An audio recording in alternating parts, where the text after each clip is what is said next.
Want to see something that's worth 50 grand? Check this out. Not the car. This is original barn dust. Look at that. Ooh, sprinkle the barn dust on it. Say it's been sitting for 30 years and it's worth 50 grand at least. Come on now, give me something. I'm getting yelled at in Spanish over here. What's up? It is Casey from Casey's Customs. In this video, we are working on my favorite car in the shop, 1957 Chevy two-door hardtop. In this video, we do a 3-inch drop kit. We also start upgrading our brakes and the steering. Let's go. How that sound? Yeah, that sound good. Tell 'em bring it down. I so windy, sing it town. Don't forget the dollar sign. How that sound? Yeah, that sound good. Tell 'em get in line. We are working on the beautiful 1957 Chevy. This is actually my favorite car ever. The first car I ever owned was a 1957 Chevy two-door Post. I've always liked the two-door hardtops more. They were just so expensive, I never thought I would ever own one.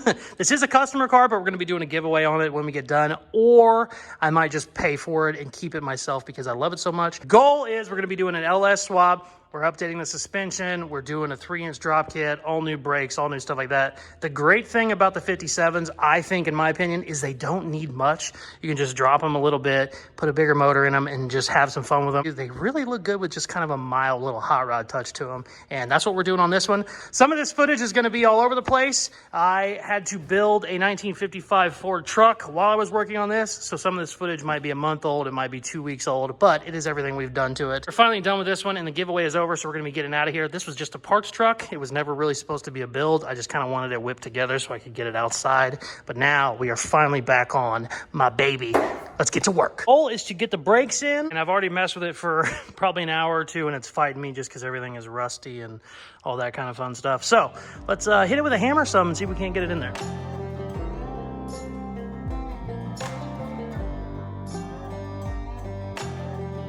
Okay, finally. This ended up being a bigger pain in the ass than I thought it was going to be. Just going to put these in finger tight because I'll probably pull this back off whenever we throw the motor in. But I want to make sure all my adjustments are good. It is in. Awesome. Oh, that ended up needing completely re-drilled out. All the hardware was bad. I had to cut the hole bigger. Ugh. We got new brakes and they look great. I really like how small and compact they are. A lot of times those boosters are huge. Sweet. All right, on to the next. I was gonna start messing with the motor stuff, but I think I'm gonna go back and mess with the front end. I didn't hook the steering up. I don't remember why I didn't do that. It's kind of stupid. I had to put it on these dollies because without the steering hooked up, the wheels just want to do what they want individually. And we love individuality, but not when it's your front wheels. So I think I'm gonna jack it up, start messing with that, and get that taken care of. Also, I think one of my springs I needed to adjust. I don't remember, but I think I'm gonna find out whenever I get under there. So let's jack it up.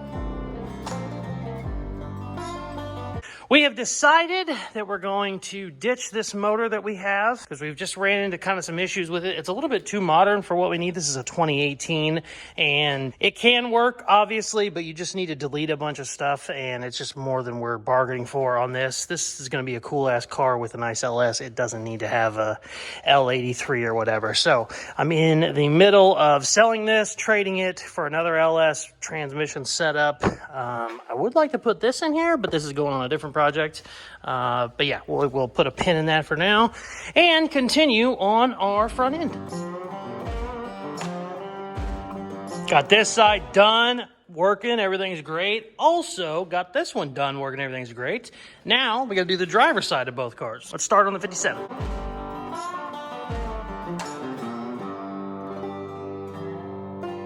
Check it out, baby. Front end is done, finally. Now, we're gonna move on to the rear end. I got a 3-inch drop kit for the rear. Sweet. She looks good too, baby. Okay, so I was gonna finish up doing the brakes on the 57. I have my brake hoses that come with the kit. Came over here, start to screw it in, realize it is not the right hose at all. It is impossible for this to go in there. It needs a banjo bolt that will have a 90-degree out. So I called the company. They said, oh, sorry, we'll send you some more. Who knows how long that is gonna take. Now I could technically still go ahead and bend up my lines and kind of have a good idea where those are gonna go. I don't really like doing that though. I really like to make them straight to it so that I'm not making a line. You know, you don't want to spend 30 minutes making your lines and then they're an inch too short or an inch too long or whatever. So I'm going to go ahead and wait until those come in next week sometime, and we're just going to keep plugging along. I have a 2-inch drop kit for the rear end. I'm going to go ahead and get that installed.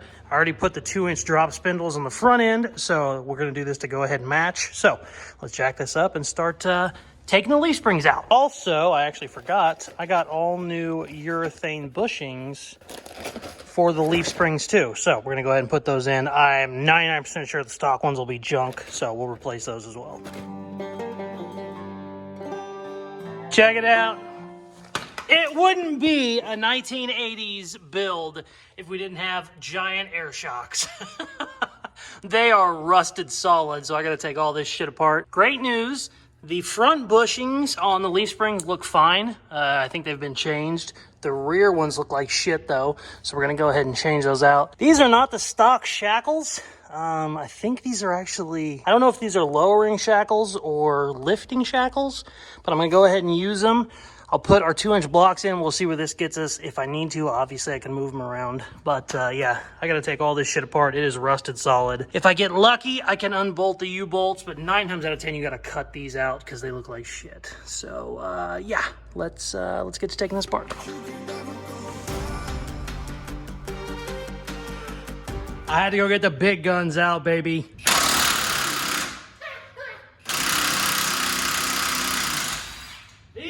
Freaking animals, man. My Milwaukee couldn't touch it. The other cheapy Harbor Freight one couldn't touch it. These new Hercules are freaking animals.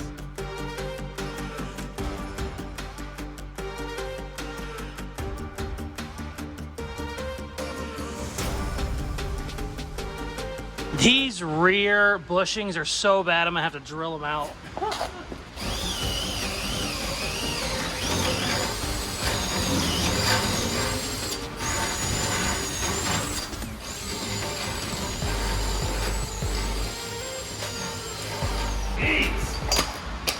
I've never had to do that before. That's a new one for me. All right, so I got everything stripped. I got everything off. We can put our lowering blocks in, and we can also put our new bushings in. And then we got new U-bolts and all that good stuff. I'll go ahead and bolt that up, and we will see where we need to be on these rear shackles because they are adjustable. I think I'm just gonna put them back where they are. It should be fine. If I need to go lower, I can, which is nice. So yeah, let's put all this shit back together.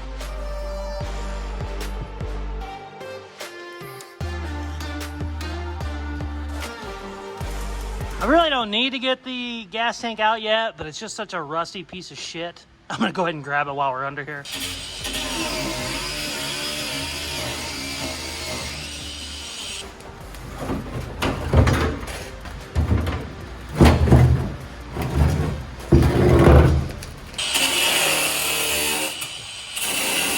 Oh, God, that stinks.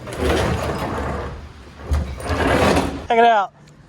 This is actually kind of funny. This is the original tank, and it doesn't have any holes in it. It obviously has some really old gas in it, or just remnants of it, because it reeks. It smells so bad. It smells like turpentine. But funny enough, that original tank could probably be boiled out and reused. We're going to have to use a pressurized tank because we're doing an LS swap. But I was 100% not expecting that to actually be a good tank. That's kind of funny. But let's get the wheels on this. My brake parts will not be here until next week. A couple other things I'm waiting on won't be here till next week, but I do want to get the wheels on, get it on the ground, and we'll look at what our drop is. I believe we did a 3 in the front, 2 in the rear. Might have been the other way around, but yeah, I'm also going to push it outside. It's been in the shop for way too long. I want to see it outside in the sun. So let's throw these wheels on. Finally sold the L84, L83, I can't remember what it was, motor that we had. It was out of a 2018 Yukon. We decided to sell it, just go with a normal LS swap. I really like this Corvette LS3. This is going in my customer's other build we're going to be starting here in a little bit. But if I cannot find an LS and a transmission here pretty soon, I'm going to use these two at least for mock-ups so that I can get all my motor mounts, transmission mounts, and stuff done. So it's nice to get that out of here. And we can find us an LS to throw in this baby.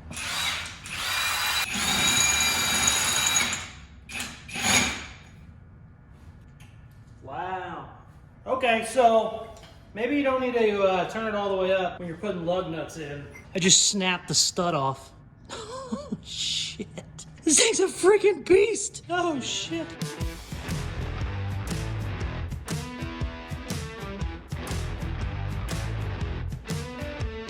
Check her out. First time she's been out in a long time. This 3/8 drop looks really good. I haven't taken off the original barn dust yet. That barn dust is worth like 50 grand on its own. I love this fucking thing. Oh shit. I'm 100% in the road's way. Well, that's okay. Oh.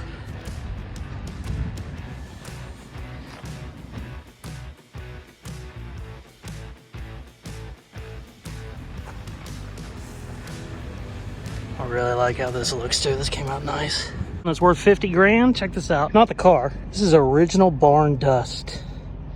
Look at that. Oof. I'm gonna take all this off and sell it on eBay. All you gotta do is take a shitbox car, sprinkle the barn dust on it, say it's been sitting for 30 years and it's worth 50 grand at least. Come on now, give me something. I'm getting yelled at in Spanish over here. Get the fuck out of here. I don't know if my video picked it up or not, but while I was outside recording the 57, my Mexican neighbor yelled over, "I'm handsome, put me on camera." And I about pissed my pants because it was the funniest thing I've ever heard. Naturally, I tried to spin around and get him on camera. It didn't work out so well. But yeah, that's the kind of stuff that you have to deal with when you have shop neighbors. He was just yelling at me the whole time, and I could not stop laughing. Got it outside. Looks really good. I'm super excited. I have a bunch of parts coming for it. Hopefully, they show up sooner rather than later because I'm ready to throw a motor in this bad boy, fire it up, take it for a spin. 57 Chevy is my favorite model of car. It's the very first hot rod I ever owned, and I just really love the looks of them. This one has a soft spot in my heart. This is gonna be a giveaway whenever we get done with it, or I might just buy it outright and keep it for myself. I don't know. If you are not subscribed, please hit that button now. Thank you very much for watching. Please like, share, comment, all that good stuff they tell you at the end of videos, and check out some more of my other videos. Peace. Love you. How can I really been addicted to you? All of my attention I've been giving to you.